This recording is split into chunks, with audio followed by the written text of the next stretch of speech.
kami daripada tim Bank Islam. Sangat-sangat best hari ni.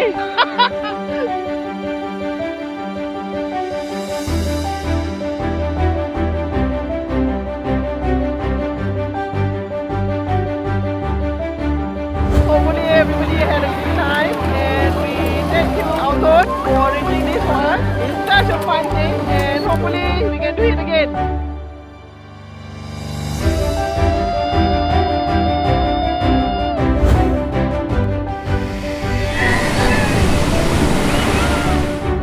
Sekarang ni kami berada di dalam Gua Tempurung. Memang teruja lah, kawasan ni memang amat unik dan cantik. Khazanah alam.